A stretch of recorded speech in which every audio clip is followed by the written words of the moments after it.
Alright. Saya teruskan kita punya tutoran hari ini sebab saya tak nak membuang masa.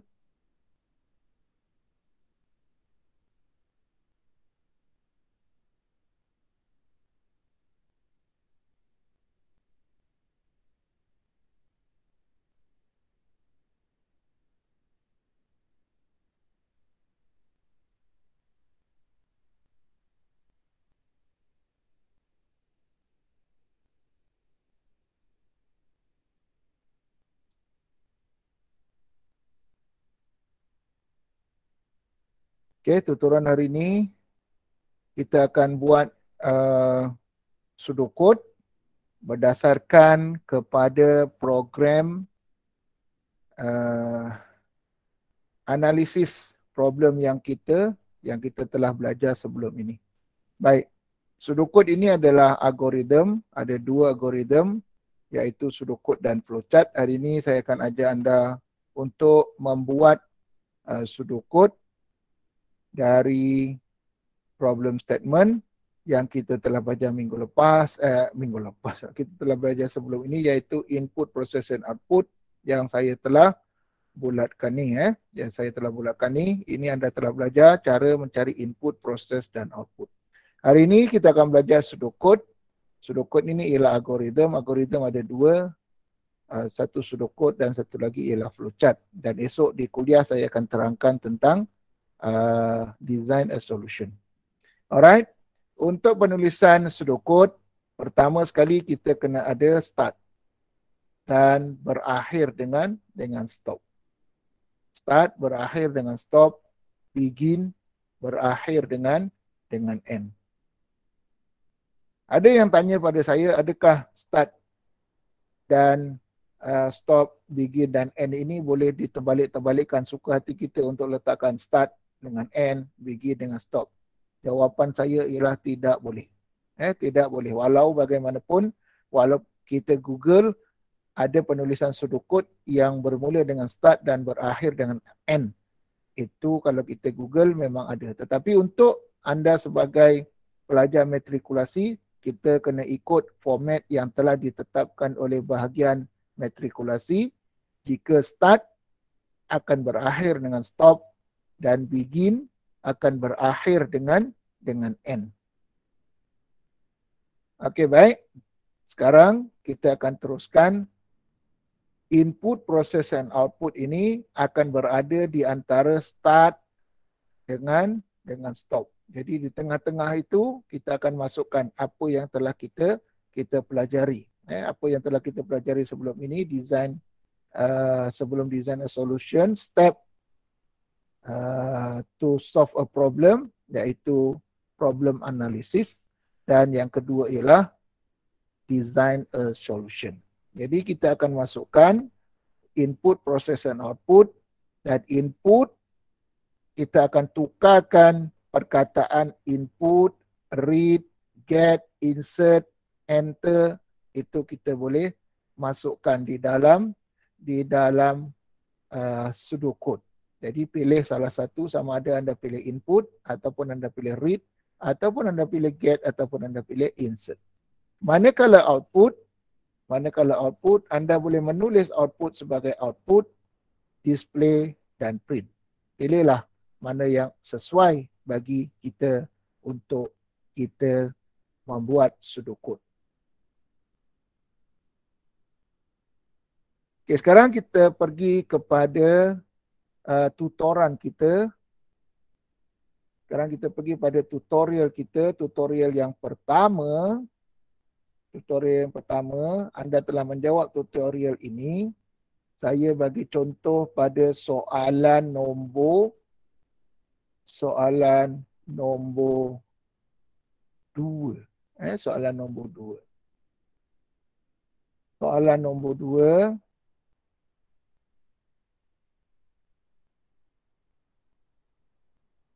Pada soalan nombor 2, Ahmad want to create a program that calculate area of rectangle where length and width are given. Jadi sebelum ini kita telah belajar cara membuat IPO, iaitu input, process and output. Jadi apakah inputnya? Inputnya ialah length dengan width. Input dia ialah length dengan width. Input ialah length dengan width dan prosesnya ialah calculate area. Area apa? Area rectangles. Dan output kita ialah area. Itu bagi problem analisis. Sekarang kita akan buat pseudocode berdasarkan problem analyze yang kita telah buat. Jadi pseudocode kita ingat balik semula, kita bermula dengan start dan berakhir dengan stop. Okay. Bermula dengan start, berakhir dengan stop. Okay. Selepas start, kita jumpa perkataan input. Kita jumpa perkataan input yang kita akan ambil dari problem analysis yang kita telah buat. Jadi I itu kita tukar menjadi read. R kita tukar jadi read. Read apa? Read length dengan width. Dengan width. Length dengan width. Kita ambil semula length dengan width. Kemudian macam mana nak calculate? Inilah baru ada formula yang perlu kita calculate. Kita terangkan dengan jelas bagaimana untuk mengira area. Area equal length kena darab dengan width. Darab dengan width. Barulah kita akan print. Kita akan print area. Okey, ini ialah cara penulisan untuk pseudocode. Penulisan untuk pseudocode. Jadi saya harap anda faham bagaimana untuk menulis pseudocode.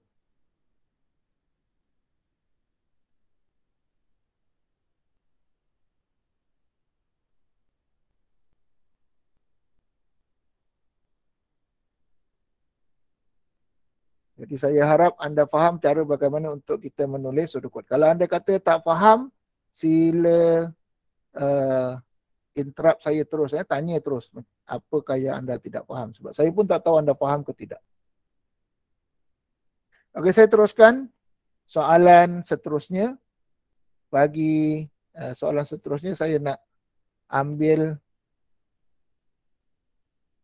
soalan nombor 5. Ini soalan nombor 5. Bagi soalan nombor 5 ini,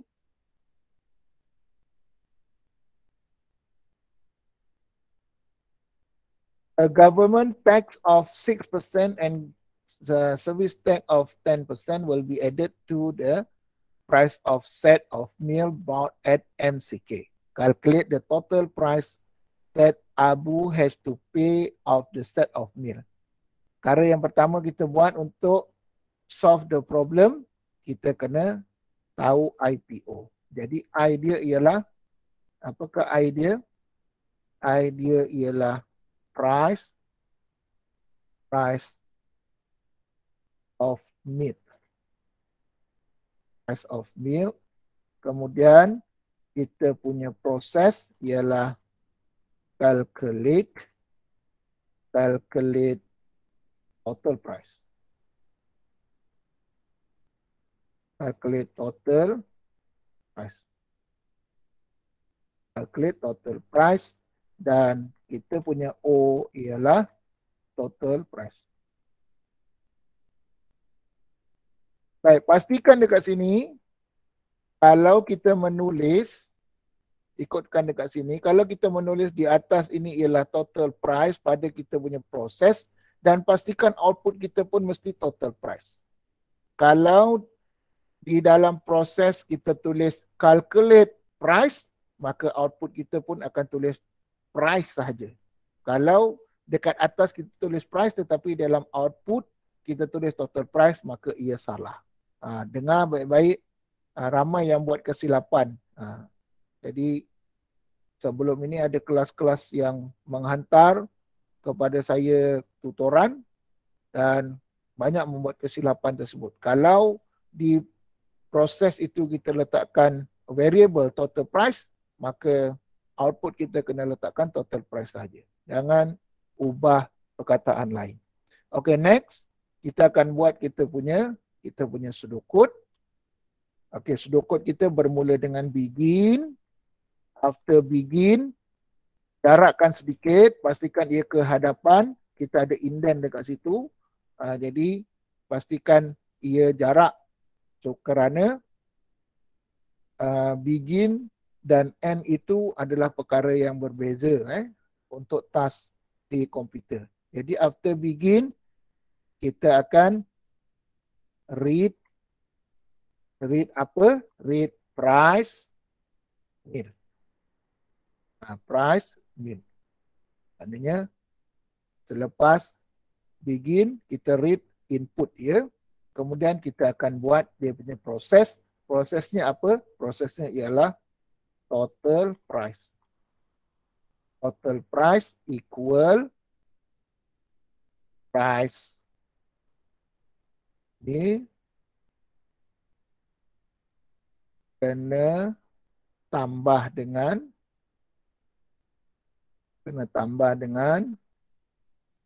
government tax ialah 6%. Macam mana kita nak cari government tax 6%? Kena tambah dengan price meal. Price meal darab dengan 0.06. Kemudian tambah dengan price meal darab dengan 0.1 sebab service tax ialah 0.01.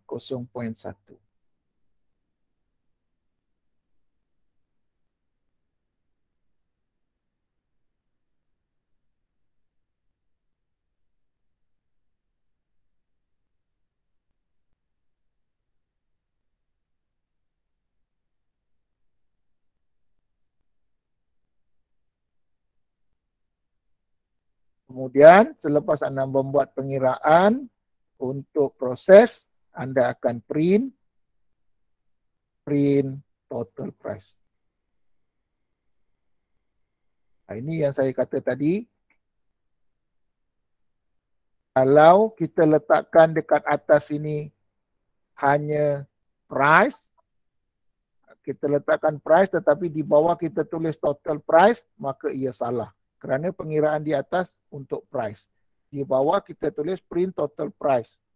Jadi salahlah.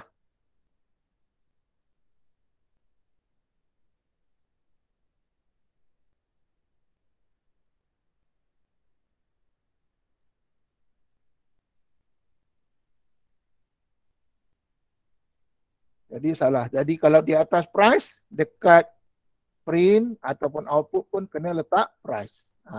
Ambil maklum, ambil maklum. Jangan selepas ini ada kesalahan. Jadi kalau di atas itu total price, di atas total price, maka di bawah pun mesti total price. Di bawah pun mesti total price.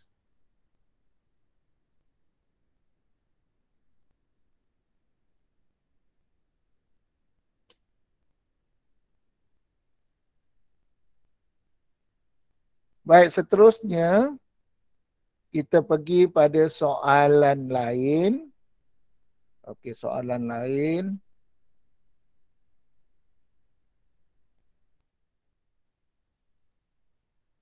Calculate and display overtime pay received by ambil yang ni lah. Saya ambil calculate sum average. Okey.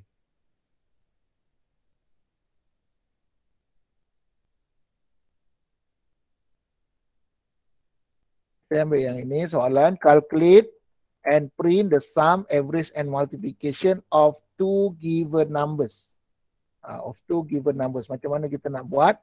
Pertama kita kena cari IPO. I dia apa? I dia ialah number 1,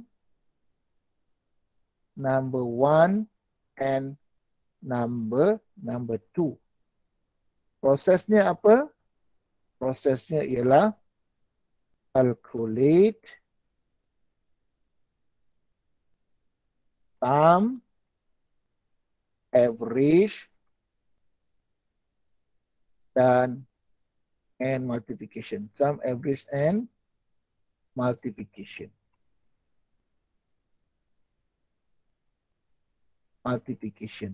Apakah output dia? Output dia ialah sum, average, dan multiplication.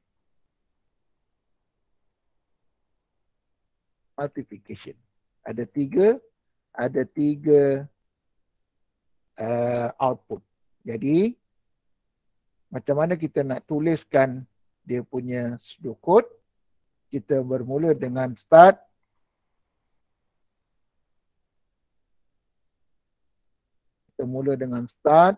Kemudian read number 1, number 2. Kemudian kita akan cari sum equal number 1 plus number 2. Kemudian kita cari average equal number 1 plus number 2 dalam kurungan, jangan lupa.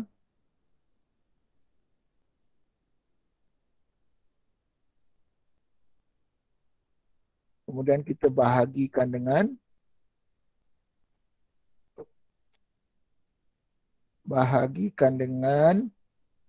tiga. Bagi dengan 2. Kemudian seterusnya kita akan cari multiplication. Multiplication equal number 1 harap dengan number 2. Barulah kita print sum, average,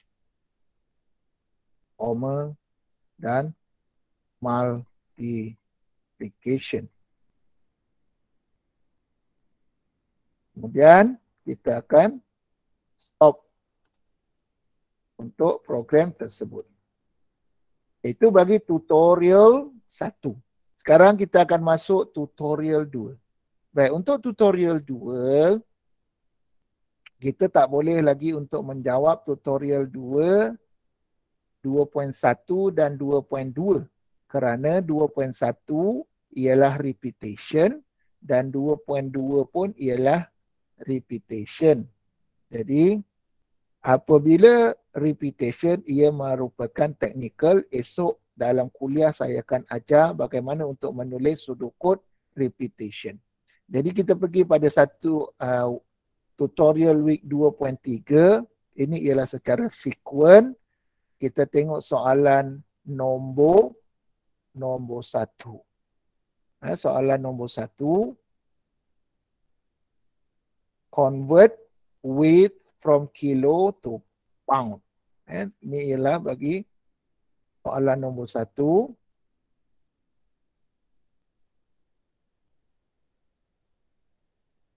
Soalan nombor 1 untuk tutorial 2.3.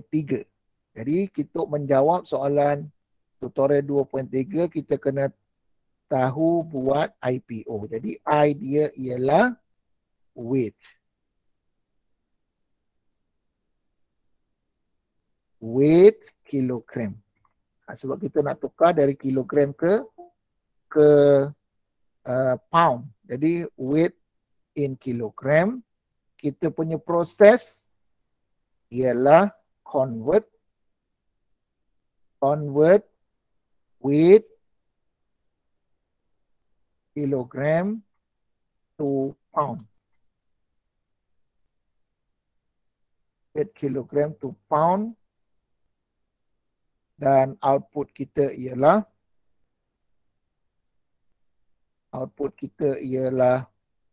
pound. Okay, selepas itu kita akan menulis membuat untuk sudokod. Jadi sudokod kita bermula dengan begin, kemudian read weight kg, kemudian kita akan buat pengiraan pound equal weight kg kena darab dengan 2.2. Dan baru kita print or display pound. Display pound and then end program. Dapat? Boleh dapat? Okey, sekarang saya teruskan kepada soalan nombor. Sir. Ya, saya. Nak tanya unit tu wajib tulis Unit wajib tulis unit yang mana? Yang kg tu. Okey, unit weight kg ni. Okey, unit weight kg ni nak tulis pun boleh, tak nak tulis pun tak apa. Tetapi untuk sebaik-baiknya kita tulis sebab kita nak tahu weight ini dalam kg. Nanti kalau kita letak weight saja, kita tak tahu measurement dia gunakan pound ke apa ke kan. Sebab kita nak convertkan pound itu. Itulah kita letakkan unit weight kg. Macam itulah. Kalau nak letakkan kg kat sini pun boleh. Kita letakkan read kg, kemudian pound equal kg times 2.2. Maksud kg kat sini ialah weight. Kalau nak letak weight saja pun boleh. Pound equal weight darab dengan 2.2. Sebab benda ini adalah variable. Boleh berubah. Nak letakkan A pun boleh. Tak ada masalah. Yang penting kita tahu, programmer tahu bahawa itu adalah untuk variable with unit dia adalah kg, kilogram.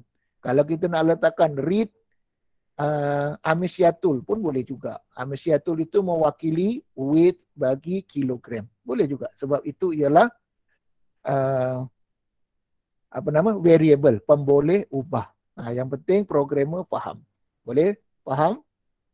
Okey, thank you sir. sir. Cuma kadang-kadang bila kita nak menjawab soalan PSPM, kita letakkan rate Amesiatul, tak sesuai lah kan untuk soalan tersebut. Macam tu. Walaupun kita faham bahawa itu adalah variable. Suka hati aku lah aku nak tulis apa kan. Tapi untuk kita menjawab soalan supaya pemeriksa lebih jelas dengan apa yang kita tulis untuk input. Jadi kita kena ikutlah soalan tersebut. Jadi weight in kilogram pun boleh juga. Kalau nak tulis panjang pun boleh. Weight in kilogram. Tapi saya tak suka panjang-panjang. Sebab programmer ni tulisnya pendek-pendek. Read A. A pun boleh. Kita buat indication. Dekat situ. A itu ialah merujuk kepada weight kilogram. Pun boleh. Tak ada masalah. Okey. Ada lagi soalan? Kalau tak ada lagi soalan, saya akan teruskan soalan nombor 4. Ini soalan nombor 4 ini secara teknikalnya. Okey, siapa yang faham tentang soalan nombor 4?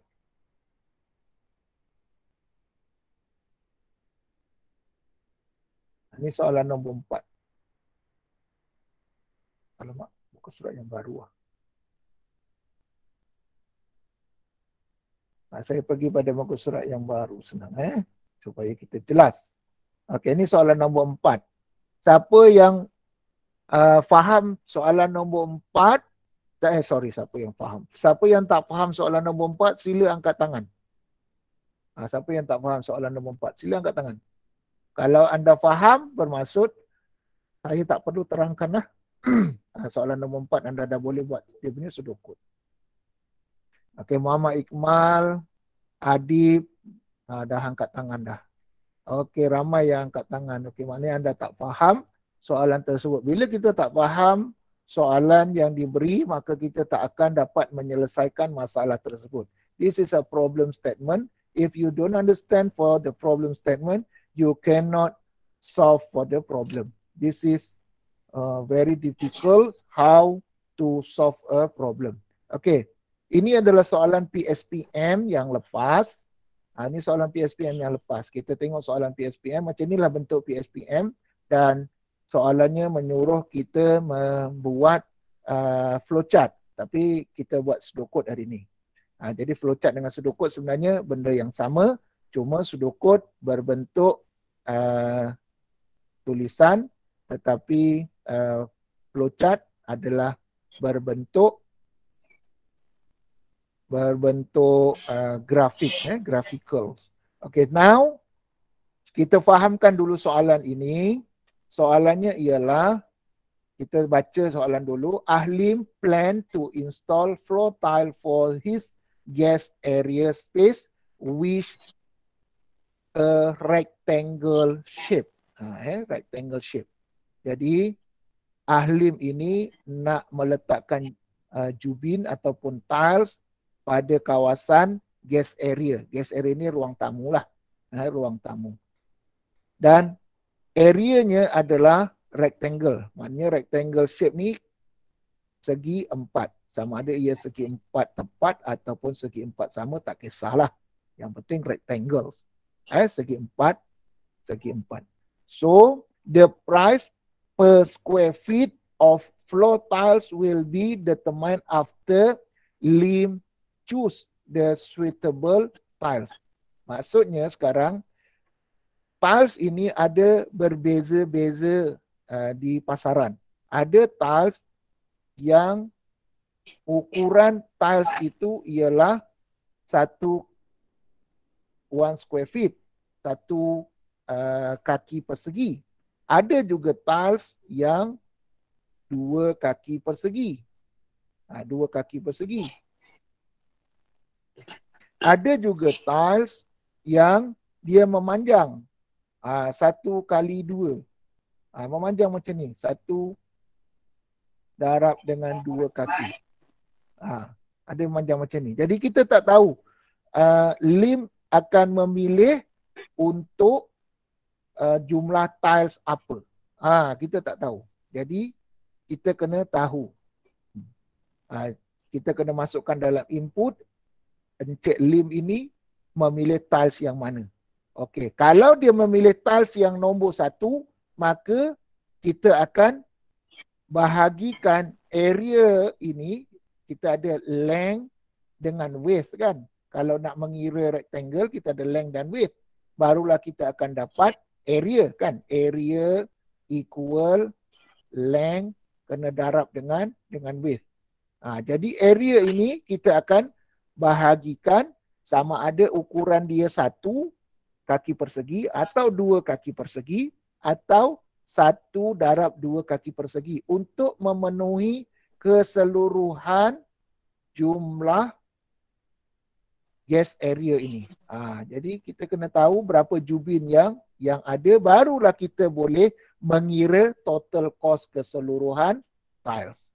Okey, jadi soalannya kita kena kira area space, area tadi, jubin tadi, area guest area dan satu lagi ialah total cost. Jadi permulaan tadi kita perlukan input dia apa? Input dia apa? Untuk kita mengira area guest area. Apakah input dia tadi? Kita ada length dengan width. Yes, kita ada length dengan width. Kemudian itu untuk mencari area. Kemudian kalau kita suruh Encik Lim tadi membuat pilihan jubin, bagaimana untuk kita bertanya kepada Encik Lim? Choice jubin. Ataupun measurement of tiles. Measurement of tile. Dia nak measurement yang untuk 1 kaki, 1 feet or 2 feet or 1 times 2 feet. Itu terpulang pada Encik Lim lah. Jadi kita kena tahu pilihan pada tiles yang dipilih oleh Encik Lim. Kemudian kita kena inputkan juga harga setiap tiles tersebut. Jadi price tile. Price tiles yang ini ialah measurement tile. Okay, price tile yang ini ialah measurement tile. Okay, barulah sekarang kita P kita ialah prosesnya ialah calculate area and total cost. Output kita ialah area dan total cost. Jadi sudukut kita adalah berdasarkan kepada IPO yang kita telah buat. Yang pertama kita mula dengan start.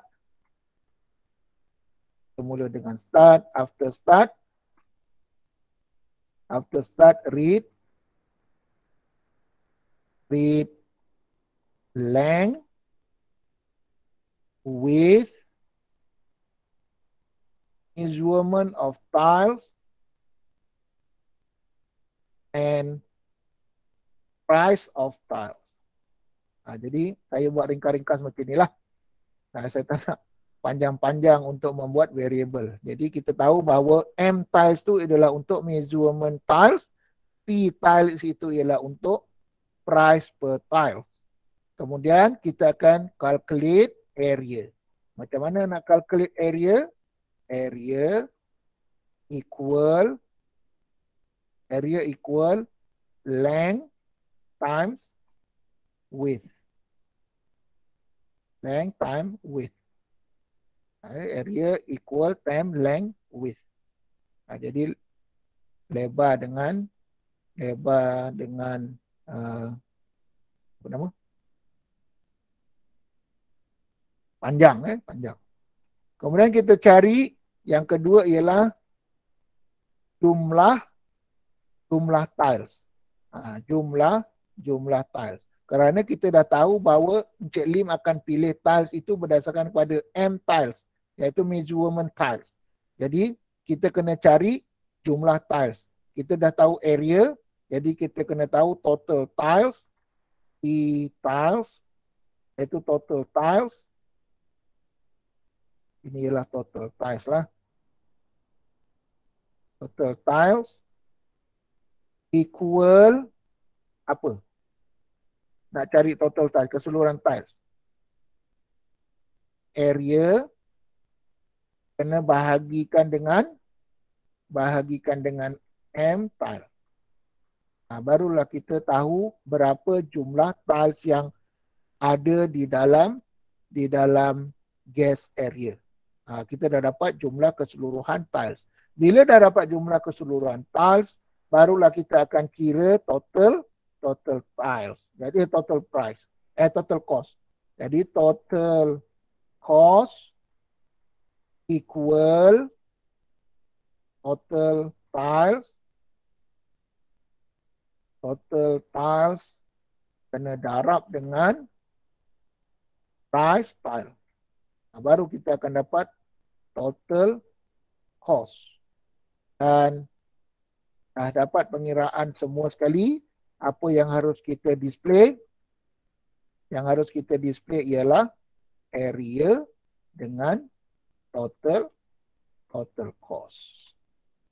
Kemudian start, kita akan berakhir dengan stop.